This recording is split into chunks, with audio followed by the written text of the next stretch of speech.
소식을 전해드리는 시간입니다. 하나님의 말씀 우리 찾아서 같이 읽도록 하겠습니다. 신약 성경 누가복음 7장 36절부터 50절까지 자 찾으시고 한 절씩 교독하시겠습니다.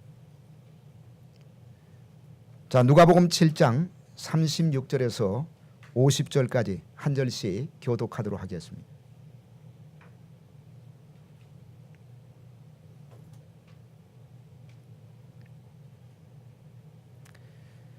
한 바리새인이 예수께 자기와 함께 잡수시기를 청하니 이에 바리새인의 집에 들어가 앉으셨을 때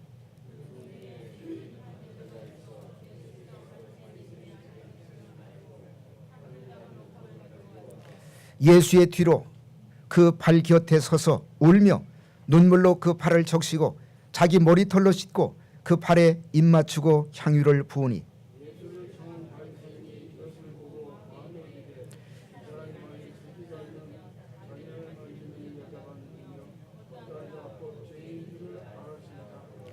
예수께서 대답하여 가라사대 시몬아 내가 내게 이를 말이 있다 하시니 저가 가로되 선생님 말씀하소서.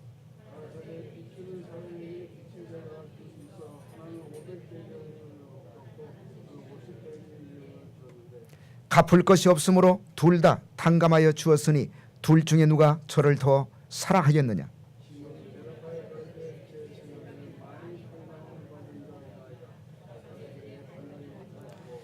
여자를 돌아보시며 시몬에게 이르시되 이 여자를 보느냐. 내가 내 집에 들어오매 너는 내게 발 씻을 물도 주지 아니하시되 이 여자는 눈물로 내 발을 적시고 그 머리털로 씻었으며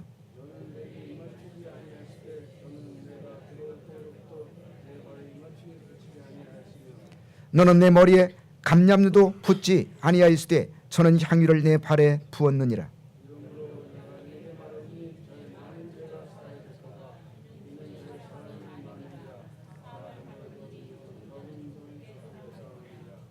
이에 여자에게 이르시되 내 죄 사함을 얻었느리라 하시니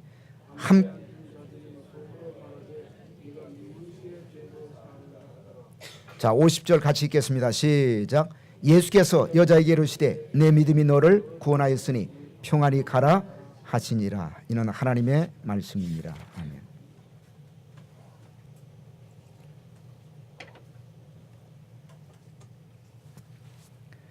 자, 옆 사람 보시면서 같이 인사하시겠습니다. 사랑에는 위대한 힘이 있습니다. 다시 한번 주님을 뜨겁게 사랑하시기를 바랍니다. 지나간 역사를 통해서 가장 위대한 음악가의 한 사람으로 꼽혔던 베토벤이 내 불멸의 여인이라고 불렀던 한 여인에게 보낸 편지에 이런 구절이 적혀 있습니다. 나의 전사, 나의 신부, 나 자신의 것인 사랑이여, 내가 어디에 있든지 언제나 당신은 내 앞에 있습니다. 나의 영원한 애인이여, 나는 당신하고만 살든지 아니면 아무하고도 살지 않든지 둘 중에 하나를 선택하겠습니다. 당신 이외의 여성이 내 마음을 점령한다는 것은 절대로 있을 수 없습니다. 아, 이렇게 사모하면서 왜 헤어져서 살아야 합니까? 당신에 대한 사랑이 나를 인간 중에서 가장 행복한 자로 동시에 가장 불행한 자로 만들었습니다. 나의 생명, 나의 전부요. 자, 옆에 남편이 계시면 부인이 남편을 바라보시면서 이렇게 인사하시기를 바랍니다. 옛날에 당신이 나한테 보낸 편지와 비슷합니다. 그렇게 한번 얘기해 보세요. 다시 이렇게 한번 얘기해 보시기를 바랍니다. 지금도 그렇게 생각하십니까? 아무하고나 그렇게 인사해서는 안 됩니다. 부부간에 같이 인사하지. 여러분, 얼마나 강렬하고 그리고 뜨거운 사랑이 전해지는 편지입니까? 사랑은 이처럼 강렬하면서도 뜨거운 것입니다. 그리고 사랑은 사람의 마음을 움직일 수 있는 위대한 힘이 그 속에 들어있는 것입니다. 오늘 우리가 읽은 본문에도 베토벤의 절절한 사랑만큼이나 강렬하면서도 뜨거운 사랑을 했던 한 여인이 등장하고 있습니다. 이 사랑의 주인공은 이름 없는 어떤 여인이었습니다. 그리고 이 여인이 그토록 열렬하게 사랑했던 사람은 다른 사람이 아니라 우리 주님 예수 그리스도이시었습니다. 저는 본문에 나타난 이 여인의 사랑을 바라보면서 저와 여러분들도 이 여인처럼 주님을 그렇게 뜨겁게 절절히 사랑하는 사람이 되시기를 주의 이름으로 축복합니다. 그렇다면 저와 여러분의 사랑이 이 여인과 같은 사랑이 되기 위하여 우리가 가지고 있어야 될 사랑의 몇 가지 중요한 특징을 이 시간 살펴보도록 하겠습니다. 첫째로, 주님께 대한 사랑은 죄에 대한 용서를 깨닫고 체험할 때 느낄 수가 있습니다. 주님께 대한 사랑은 죄에 대한 용서를 깨닫고 체험할 때 느끼게 되는 것입니다. 오늘 본문의 내용은 예수님께서 바리새인 시몬의 집에서 식사하실 때 한 여인이 예수님을 찾아오는 사건에서부터 시작되고 있습니다. 자, 오늘 본문 37절은 어떻게 시작되고 있습니까? 37절 같이 한번 읽도록 하겠습니다. 37절 말씀. 자, 같이 읽겠습니다. 시작. 그 동네 죄인인 한 여자가 있어 예수께서 바리새인의 집에 앉으셨음을 알고 향유 담은 옥합을 가지고 와서 그 동네의 죄인인 한 여자가 있어. 오늘 본문의 배경을 이루고 있는 그 동네는 구체적으로 어디를 가리키고 있을까요? 성경학자들은 30절에 말씀하고 있는 그 동네는 아마도 가버나움이었을 것이라고 추정을 합니다. 하지만 여기에서 정작 중요한 것은 그 장소보다도 이 여인을 찾아왔던 여인의 신분입니다. 여인의 신분입니다. 성경은 이 여인의 이름을 밝히고는 있지는 않지만 이 여인을 가리켜서 죄인이라고 분명하게 언급하고 있습니다. 그런데 당시 유대 사회에서 여자에 대해서 죄인이라고 부를 때는 틀림없이 이 여자를 창녀로 여겼기 때문에 죄인이라고 불렀다는 사실입니다. 그리고 이처럼 죄인으로 불렸던 창녀는 유대 사회에서 한 인격으로 대접을 받지 못했습니다.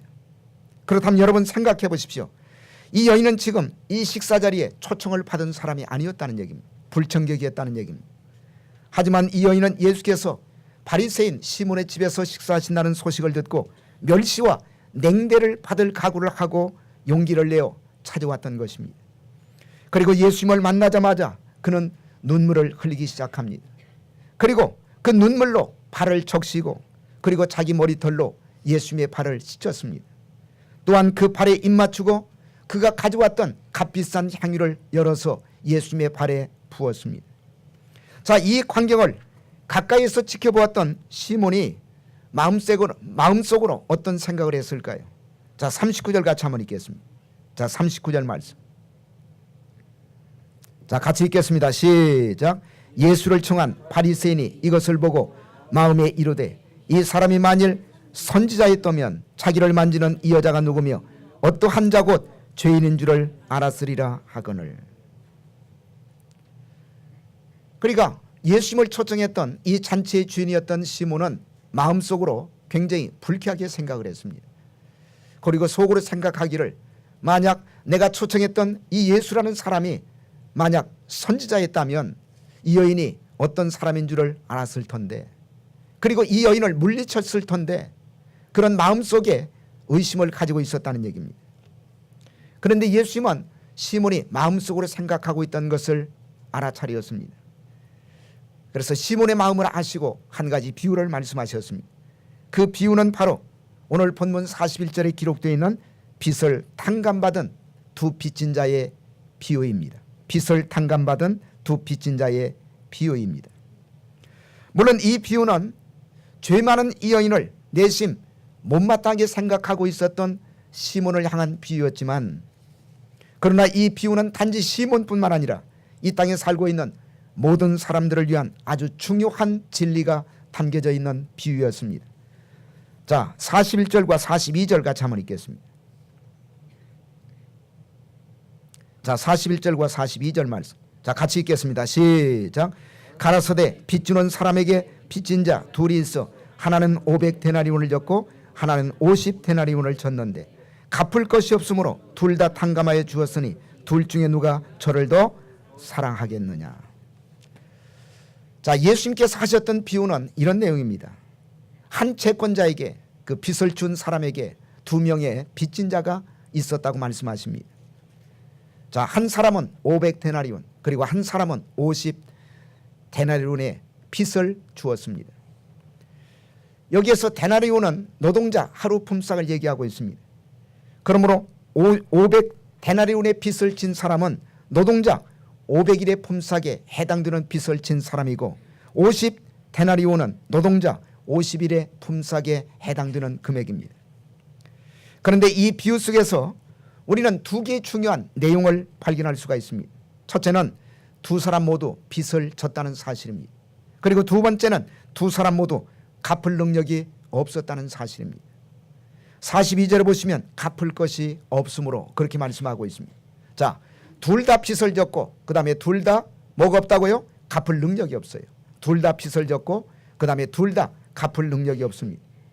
그러므로 그들은 만약 돈을 빌려준 채권자의 은혜가 없었다면 그들의 가족과 함께 그들은 틀림없이 노예로 전락하고 말았을 것입니다.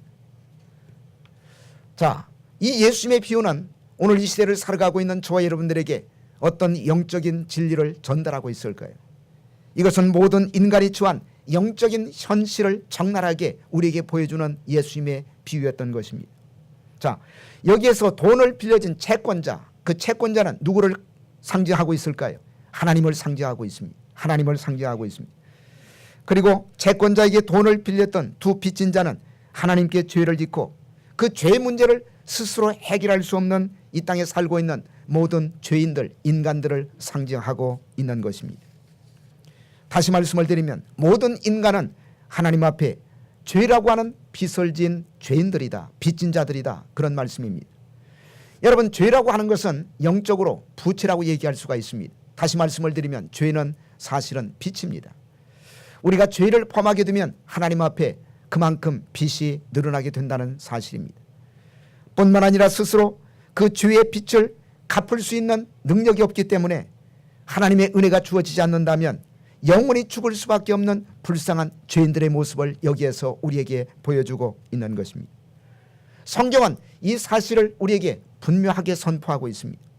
로마 3장 23절에 보시면 모든 사람이 죄를 범하였음에 하나님의 영광에 이르지 못하더니. 여러분, 이 땅에 살고 있는 모든 사람들은 너나 할 것 없이 모든 사람이 다 죄를 범했다고 성경은 선언하고 있습니다. 이것이 인간에 대한 성경의 정확한 선언입니다. 모든 사람이 죄를 범하였음에 하나님의 영광에 이르지 못하였다. 그렇습니다. 모든 인간은 하나님의 은혜로만 구원을 받을 수가 있는 다 같은 죄인들입니다. 그런데 중요한 것은 이것입니다. 죄인들 가운데서 어떤 사람들이 정말 주님을 더 사랑하게 될까요? 어떤 사람이 정말 주님을 더 뜨겁게 사랑하게 될까요? 내 능력으로는 갚을 수 없는 이 무서운 죄의 빚, 내 능력으로는 결코 해결할 수 없는 나의 이 무서운 죄가 예수께서 흘리신 십자가의 보혈을 통해서 용서받았다고 하는 이 체험이 있는 사람, 이 기쁨이 있는 사람, 이 감격이 있는 사람, 이 깨달음이 있는 사람이 주님을 더 뜨겁게 사랑할 수 있다고 주님은 말씀하고 있는 것입니다. 그러므로 죄사함과 그리고 사랑은 정비례합니다. 죄사함과 사랑은 정비례합니다. 여러분, 죄사함을 많이 받으면 받을수록 주님을 더 사랑하게 되어 있다는 얘기입니다. 그러나 죄사함이 적으면 적을수록 주님을 덜 사랑하게 되어 있다는 얘기입니다. 무슨 얘기입니까? 자, 어떤 사람이 주님을 더 많이 사랑하게 될까요? 죄사함을 많이 받은 사람이 주님을 더 많이 사랑하게 된다는 말씀입니다. 반대로 죄사함을 적게 받은 사람은 주님을 덜 사랑하게 되어 있다는 얘기예요. 자, 본문 42절에 보시면 주님은 이 비유를 말씀하시고 난 다음에 시몬에게 이런 질문을 던지십니다. 자, 42절 같이 한번 읽겠습니다.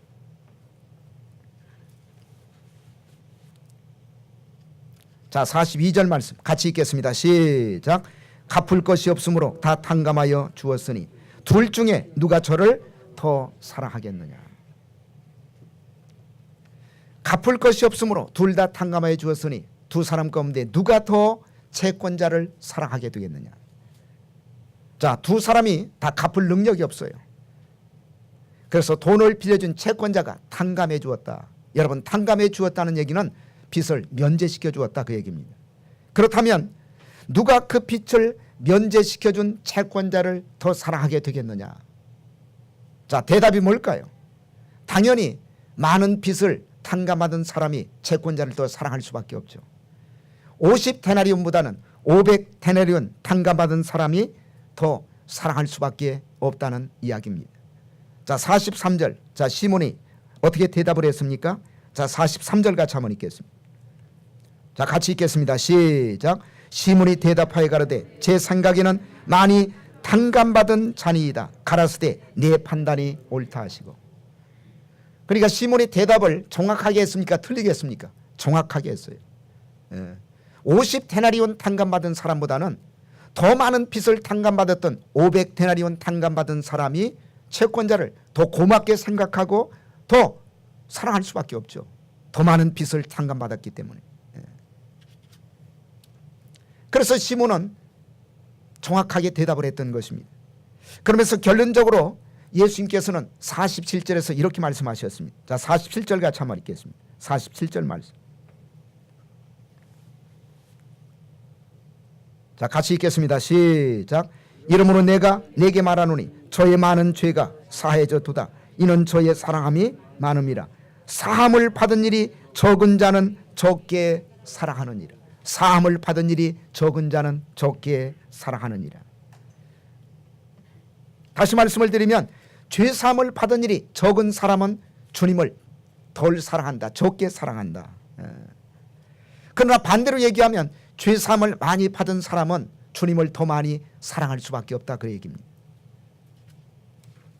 사랑하는 여러분, 어떤 사람이 이 여인처럼 주님을 더 많이 사랑하게 될까요? 죄 사함을 받은 일이 많은 사람입니다. 이 말을 이렇게 바꿀 수가 있습니다. 그 얘기는 자신의 죄를 깊이 깨달은 사람, 자신의 죄를 깊이 깨달은 사람.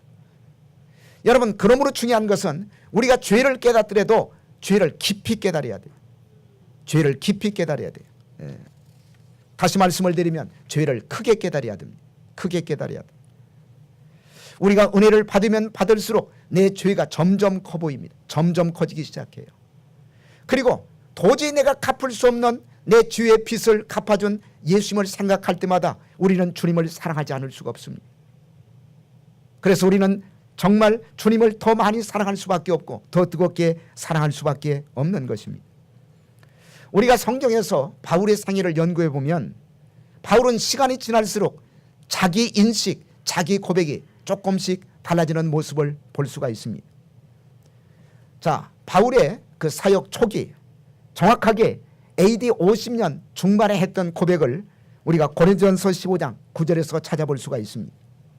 바울은 고린도전서 15장 9절에서 이렇게 고백하고 있습니다. 나는 사도 중에 지극히 작은 자니라. 나는 사도 가운데서 지극히 작은 자다. 그렇게 고백을 했습니다. 이게 AD 50년대 초반, 중반, 다시 말씀을 드리면 바울 사도의 사역 초기에 했던 고백입니다. 그리고 한참 시간이 흘러요.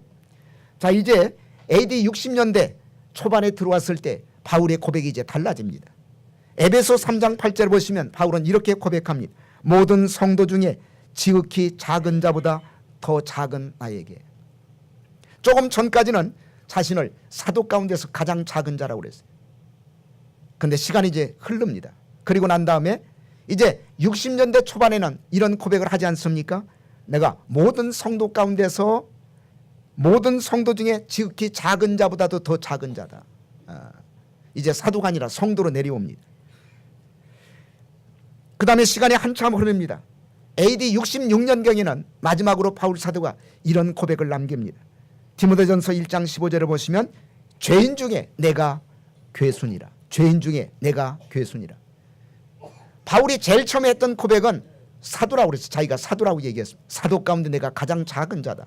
그 다음에 시간이 흐르고 난 다음에 두 번째로 고백할 때는 이제는 사도라고 얘기하기도 내가 너무나 부족한 사람이기 때문에 성도들 가운데 나는 가장 작은 자다. 그렇게 고백을 했어요. 그리고 바울은 죽음을 얼마 남겨놓지 않고 마지막 편지를 쓸 때 마지막으로 바울은 이렇게 고백합니다.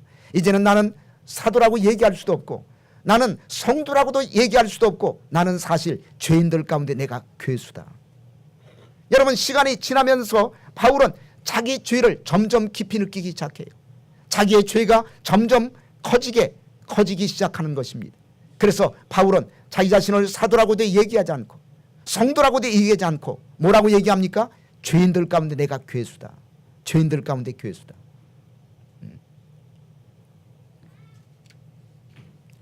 아시스의 성자였던 프란시스는 나보다 더 가련하고 비참한 죄인은 없다고 고백했습니다. 여러분, 이 사람은 바로 성자입니다. 성자가 이런 고백을 했어요.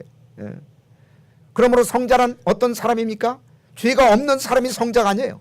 여러분, 성자는 죄가 없다고 생각하는 사람이 아니라 자신의 죄를 하나님 앞에서 크게 깨달은 사람, 자신의 죄를 하나님 앞에서 너무너무 깊이 깨달은 사람,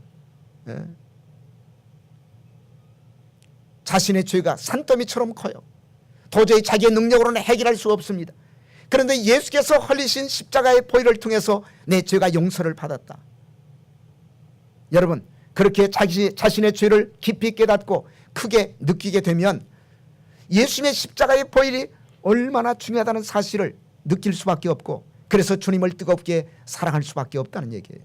그런데 어떤 사람은 죄를 깨닫더라도 나는 대체로 그래도 내가 의롭게 살아왔는데 내가 죄를 지어서 나는 조금밖에 죄를 짓지 않았다. 내가 감옥에 간 적도 없고 경찰서에 간 적도 없고 세금 떼어먹은 것도 없고 나는 그래도 제대로 올바르게 살아왔다. 이렇게 생각하는 사람들은 자기의 죄를 적게 느끼는 사람, 자기의 죄를 조금밖에 느끼지 못하는 사람, 그런 사람들은 주님을 뜨겁게 사랑할 수가 없어요. 그렇습니다. 내 뼈를 갈아 태평양 한가운데 뿌린다 할지라도 내 힘으로는 갚을 수 없는 이 죄의 빚, 나를 멸망과 영원한 지옥으로 끌고 가고 있는 이 무서운 죄를 그리스도께서 흘리신 십자가에 흘리신 그 피로 말미암아 해결받고 용서받았다고 하는 이 감격을 가지고 살아가는 사람, 이 기쁨을 가지고 살아가는 사람, 이 체험과 이 깨달음을 가지고 살아가는 사람만이 주님의 사랑을 강렬하게 느끼고 주님을 뜨겁게 이 여인처럼 사랑할 수가 있다는 말씀입니다. 그러나 반대로 교회를 20년 넘게 나왔어요. 그리고 교회에서 중요한 직책을 맡고 있지만 그럼에도 불구하고 주님의 은혜와 사랑을 강렬하게 느끼지 못하고 그래서 주님을 사랑하지 못하는 사람들이 교회 안에 얼마나 많이 있습니까? 여러분, 그 이유가 뭘까요? 그 이유는 간단합니다.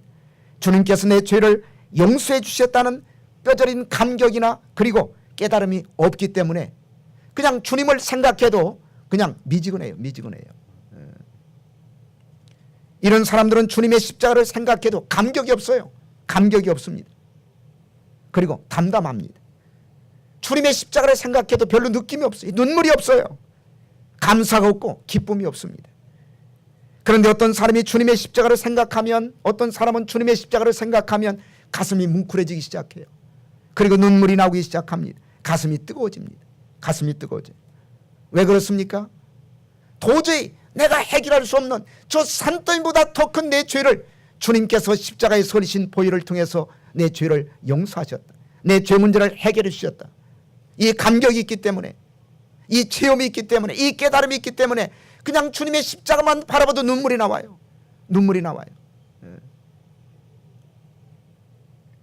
그렇습니다. 십자가에 서리신 주님의 보혈이 내 모든 죄를 용서해 주셨다는 이 주님의 놀라운 은혜를 체험한 사람만이 주님을 뜨겁게 사랑할 수가 있고 이 여인처럼 주님을 사랑하는 사람이 될 수 있다는 사실을 믿으시기를 주의 이름으로 축복합니다.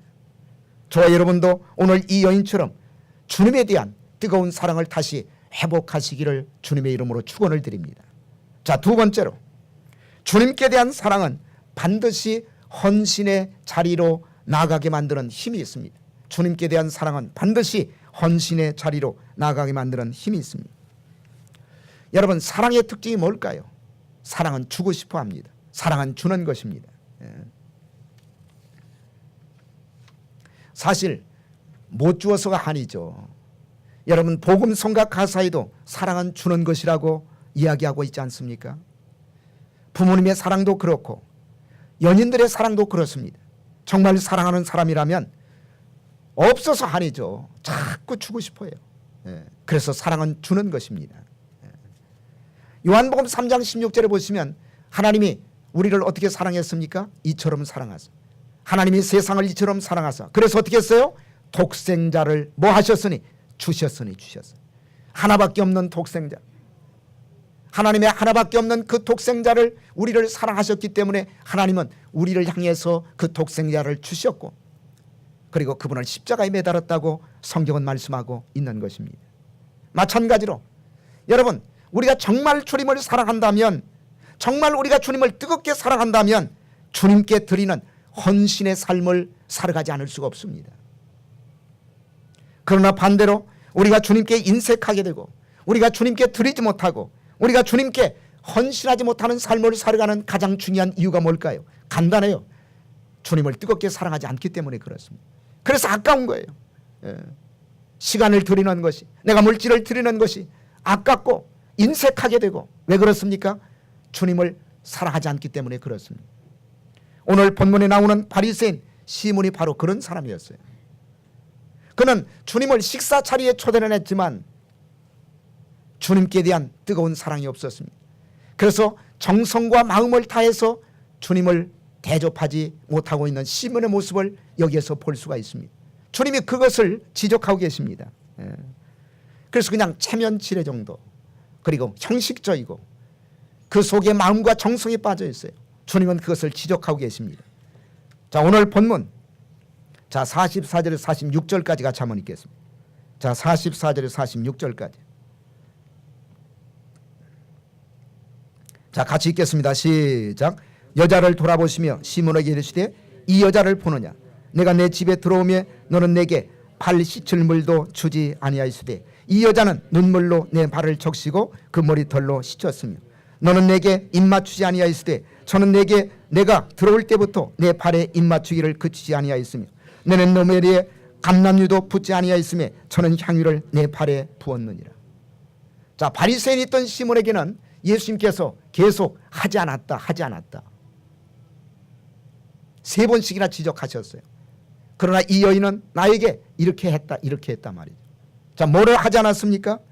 44절에 보시면 내가 내 집에 들어왔을 때 발 씻을 물도 주지 않았다. 중동 지방은 먼지가 많고 사막이 많은 지방이기 때문에 이제 손님이 집안에 들어오게 되면 제일 먼저 발 씻을 물을 갖다 주는 것이 예의였습니다. 예의.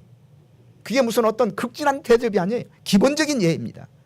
근데 오늘 본문에 등장하고 있는 이 시몬은 예수님을 식사 자리에 초대했지만은 기본적인 예의도 갖추지 않았어요. 발 씻을 물도 예수님에게 주지 않았습니다. 근데 이 여인은 어떻게 했습니까? 눈물로 발을 씻었어요. 눈물로. 지금 이 여인과 시몬을 대조하고 있습니다. 예수님께서 비교하고 있어요. 그 다음에 45절에 보시면 너는 내게 입 맞추지 아니하였으되, 뭐 여기에서 입 맞춘다는 얘기가 다른 얘기가 아니에요. 이것은 기본적인 인사입니다. 중동 지방에 손님이 이제 어떤 초청을 받아가지고 집에 들어가게 되면 주인이 나와서 그 사람과 입을 맞추었어요. 그것이 기본적인 예의였고 인사였습니다. 그런데 시몬은 기본적인 예의조차도 갖추지 않았어요. 그러나 이 여인은 어떻게 했습니까? 예수님의 팔에 계속 입을 맞췄어요.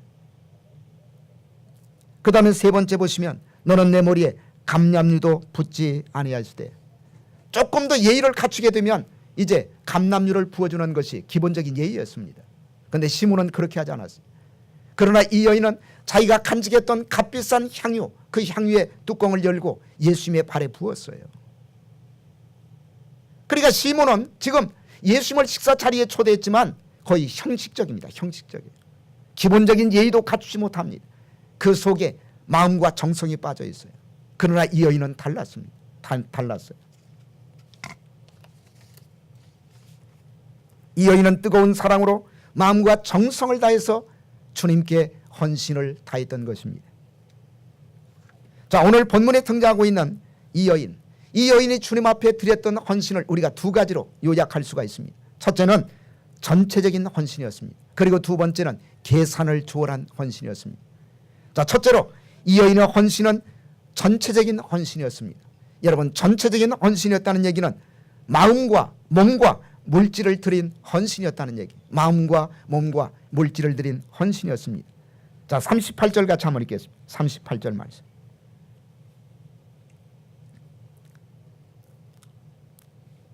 자, 오늘 본문 38절 말씀. 자, 시작. 예수의 뒤로 그 발 곁에 서서 울며 눈물로 그 발을 적시고 자기 머리털로 씻고 그 발에 입 맞추고 향유를 부으니. 자, 첫 번째 이 여인은 예수님을 만났을 때 제일 먼저 했던 것이 뭡니까? 눈물로 그 발을 적셨습니다. 울면서 눈물로 그 팔을 적셨어요. 여러분, 이것은 마음을 바친 것을 의미합니다. 눈물로 팔을 적셨다고 하는 것은 자기 마음을 지금 표현한 거예요. 자기 마음을. 그렇습니다. 참으로 고귀한 헌신, 아름다운 헌신, 향기로운 헌신은 마음으로 바쳐지는 헌신입니다. 그 다음에 두 번째로 이보다 더 위대한 것은 머리털로 예수님의 팔을 씻었어요. 이것은 뭐를 얘기하고 있을까요? 머리털로 예수님의 팔을 씻었다고 하는 것은 이것은 몸을 바친 것을 의미합니다. 이 여인은 마음을 바쳤을 뿐만 아니라 한 걸음 더 나가서 몸을 바쳐서 예수님 앞에 헌신을 했어요. 그리고 마지막으로는 향유를 바쳤습니다. 향유를 바쳤다고 하는 것은 물질을 바쳤다는 것을 의미합니다. 이 여인은 주님께 맨 먼저 마음을 드렸고, 그 다음에 두 번째로 몸을 드렸고, 그 다음에 세 번째로 자기가 가지고 있는 가장 귀한 물질을 주님 앞에 헌신했던 것입니다. 여러분, 그런 측면에서 이 여인의 헌신은 전체적인 헌신이에요. 전체적인 헌신. 그렇습니다. 우리가 정말로 주님을 뜨겁게 사랑한다면, 정말로 우리가 교회를 뜨겁게 사랑한다면 이 여인처럼 우리도 전체적인 헌신을 드리는 삶을 살게 되었다는 사실. 마음을 드려야 돼요. 우리의 몸을 드려야 됩니다. 그리고 우리가 가지고 있는 물질과 시간을 주님 앞에 드릴 수가 있어야 됩니다. 이게 바로 전체적인 헌신이에요. 그 다음에 두 번째로 계산을 초월한 헌신입니다. 계산을 초월한 헌신. 여러분, 우리가 계산하게 될 때 우리는 절대로 주님 앞에 헌신을 드릴 수가 없는 것입니다. 그러므로 진정한 헌신은 계산을 초월해야 돼요. 계산을 초월해야 됩니다. 이 여인의 헌신은 계산을 초월한 헌신이었습니다. 첫째로 이 여자는 죄인이라는 자기의 신분을 계산하지 않았어요. 죄인이라고 하는 자기의 신분. 제가 서두에도 말씀을 드렸죠. 이 여자를 가리켜서 죄인이라고 불렀던 것은, 특별히 여자를 죄인이라고 부르는 것은 이것은 몸을 파는 매춘부, 창녀를 가리키는 완곡한 표현입니다. 그런데 만약 자기 신분, 내가 몸을 팔아서 생계를 유지하는 매춘부와 같은 삶을 살았던 이 여인, 자기의 신분을 생각했더라면 예수님 앞에 나올 수가 있었을까요? 그것도 식사에 초청하지도 않았는데 종교적으로 엄격하고 까다롭게 소문난 이 바리새인의 집에 찾아올 수가 있었을까요? 못 왔을 것입니다. 그런데 이 여인은 동네 사람에게 죄인으로 낙인 찍힌 자기의 신분을 계산하지 않았어요. 그러니까 예수님 앞에 나올 수가 있었던 것입니다. 그 다음에 두 번째로 자기 체면을 계산하지 않아요. 자기의 신분, 그 다음에 두 번째로 자기 체면을 계산하지 않았습니다. 여러분, 이 여인이 예수님 앞에 왔을 때 만약 다른 사람들이 다 보고 있는데 자기의 체면을 생각했더라면 어떻게 이 여인이 이런 행동을 할 수가 있겠어요? 오자마자 눈물을 흘리면서 눈물로 팔을 적십니다. 그것으로 끝났으면 또 이해가 가죠. 자기 머리털을 풀어가지고 예수님의 발을 씻겼어요. 틀림없이 주변에 있는 사람이 아마 저 여자가 속에서 뭐가 쏘니까 저는 이상한 행동을 하지, 달갑지 않게 생각했을 것입니다. 못마땅하게 생각했을 거예요. 이 집의 주인이었던 시몬도 그렇게 생각했으니까. 그런데 이 여인은 자기의 체면을 생각하지 않았어요. 남들의 시선을 생각하지 않았습니다. 이 여인은 눈물로 팔을 적시고, 그리고 자기 머리털로 예수님의 팔을 씻으면서 자기의 사랑, 예수님에 대한 자기의 사랑을 이렇게 표현했던 것입니다. 그리고 세 번째로 중요한 것은 물질을 계산하지 않았어요. 물질을 계산하지 않았습니다. 여러분, 물질을 계산하지 않았으니까 이렇게 값비싼 향유를 뚜껑을 열고 예수님의 팔에 부을 수가 있죠. 성경학자들은 이 여인이 가져왔던 향유는 알라바스트라고 하는 돌로 만들어진 아주 값비싼 향유였을 것이라고 추정을 합니다. 이 향유는 구하기도 힘들어요. 그리고 이것은 굉장히 값이 나가는 그런 향유였습니다. 이 여인은 정성스럽게 돈을 모아가지고 예수님을 위해서 그 값비싼 향유를 준비하고 예수님을 만났을 때 그는 아낌없이 그 뚜껑을 열고 향유를 예수님의 발에 부었던 사람이에요. 물질을 계산하지 않았어요. 물질을 계산하지 않았어요. 그렇습니다. 정말 우리가 주님을 사랑한다면 계산하지 않아요. 우리는 계산하는 그 순간부터 인색한 마음이 들어가기 시작합니다. 그러나 정말 진정한 헌신을 하는 사람들은 계산을 초월합니다. 자기 신분을 계산하지 않습니다. 자기 체면을 계산하지 않습니다. 물질을 계산하지 않습니다. 그럴 때 우리는 진정한 헌신을 주님 앞에 드릴 수가 있는 것입니다. 사람들이 가장 두려워하는 것이 뭡니까? 가장 귀하게 생각하는 것이 물질 아닙니까? 물질. 그 물질을 계산하면 여러분 단돈 1달러도 아까워요. 1달러도 아까워요. 그러나 그 물질을 우리가 계산을 초월하게 되면 내가 가지고 있는 모든 물질을 주님 앞에 드린다 할지라도 아깝지가 않습니다. 왜? 내 죄를 해결해 주셨거든요. 지옥 갈 나를 천국으로 갈 수 있는 축복을 주셨거든요. 나에게 영원한 생명을 주시고 나를 하나님의 자녀로 만들어 주시고 천국이라고 하는 위대한 기업을 선물로 주신 그 주님에게 무엇인들 아깝겠습니까? 그런데 만약 우리가 주님께 드릴 때 무엇인가를 계산하고 있다면 그것은 아직도 주님을 사랑하지 못한다고 하는 강력한 증거라는 사실을 기억하시기를 바랍니다. 그렇습니다. 주님을 사랑하는 사람은 반드시 주님께 드리는 헌신의 자리로 나가게 되어 있습니다. 이 여인의 헌신이 오늘 우리의 헌신이 될 수 있기를 주님의 이름으로 축복합니다.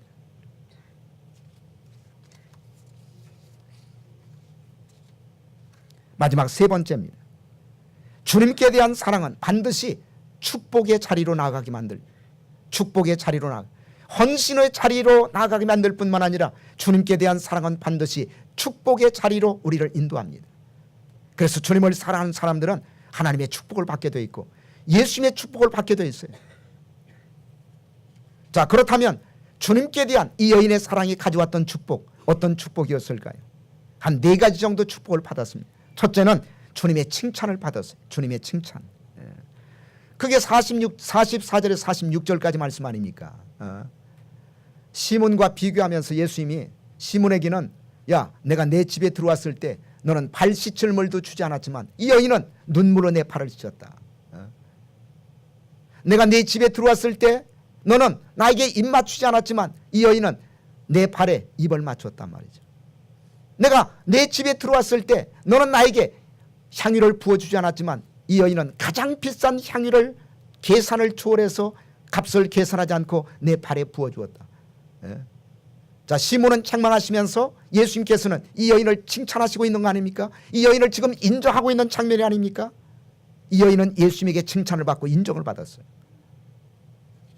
저는 마지막 하나님의 심판대 앞에 섰을 때 이 땅에 살았던 모든 사람들은 2가지 종류의 사람이 있을 것이라고 생각합니다.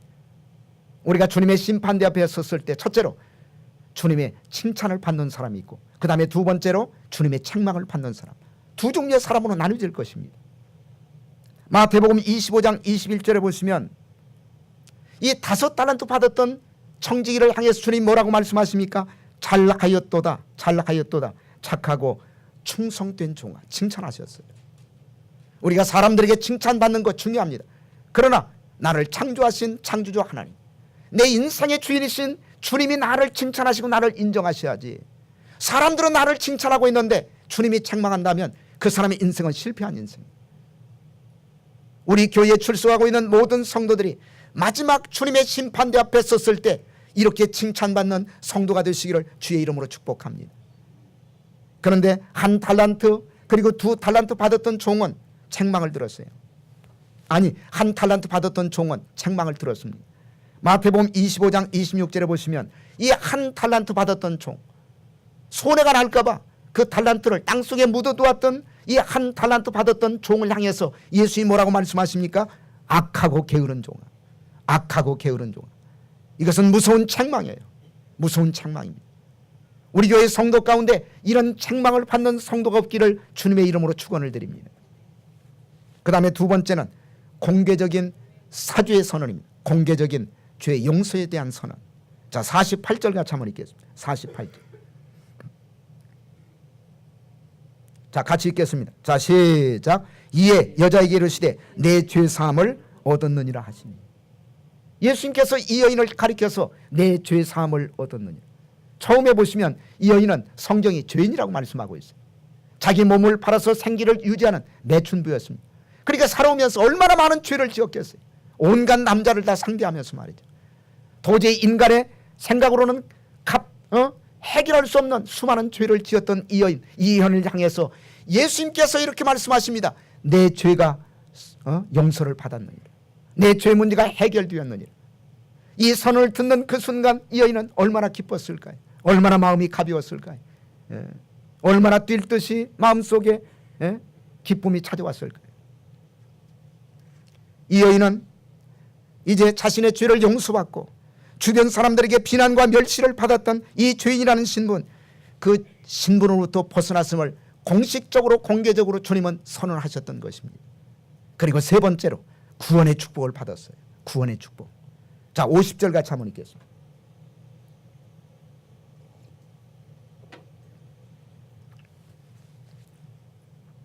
자, 50절 같이 읽겠습니다. 시작. 예수께서 여자에게 이르시되 내 믿음이 너를 어떻게 했다고요? 구원하였으니.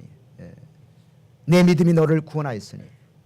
이 여인은 드디어 구원을 받았습니다.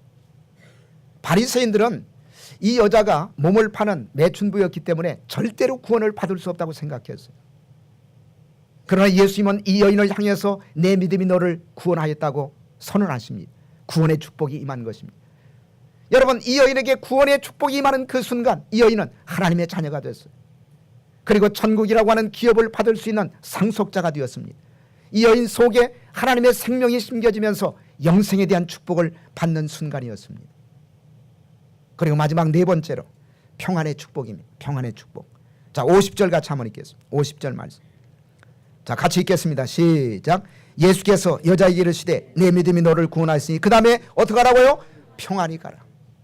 내 믿음이 너를 구원하였으니, 이제부터는 사람들에게 멸시와 그리고 조롱과 천대를 받지 말고 그런 두려움에서 벗어나 이제부터는 인생을 당당하게 살아가라. 평안히 가라 말이죠.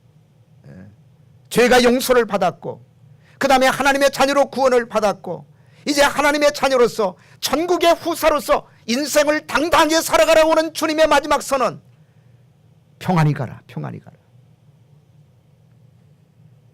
이제부터는 죄 때문에 괴로워하지 말고, 이제부터는 과거 때문에 괴로워하지 말고, 죄와 그리고 사람들에게 멸시 천대를 받았던 자신의 신분 때문에 괴로워하지 말고 이제부터는 떳떳하고 당당하게 새로운 인생을 살아가라고 하는 주님의 선언이었던 것입니다. 저는 오늘 이 시간 이 말씀을 받는 사람들에게 이 놀라우신 네 가지 축복이 임하시기를 주의 이름으로 축복합니다. 주님에게 칭찬을 받으셔야 돼요. 그리고 죄 용서의 선언을 받고 그리고 구원의 선언을 받고 그리고 남은 우리의 인생이 이제부터는 하나님의 자녀로서 그리고 내 인생의 주인 되시는 주님과 함께 동행하는 삶을 살아갈 때 이제부터는 편안한 인생, 다른 사람들에게 손가락질과 그리고 조롱과 멸시를 받지 않고 하나님의 자녀답게 떳떳하게 당당하게 인생을 살아가는 이런 평안의 축복이 임할 수 있기를 주의 이름으로 축원을 드립니다. 말씀을 정리하겠습니다. 오늘 본문에 등장하는 이 여인처럼 주님을 향한 뜨거운 사랑 그리고 주님을 향한 아낌없는 헌신을 통해 주님께서 이 여인에게 주셨던 네 가지 축복, 주님의 칭찬을 받고 죄 용서를 받고 그리고 주님의 구원을 받고 그리고 주님의 평안의 축복이 이 말씀을 오늘 믿음으로 받는 저와 여러분들에게 동일하게 임하시기를 주님의 이름으로 축원을 드립니다. 기도하시겠습니다.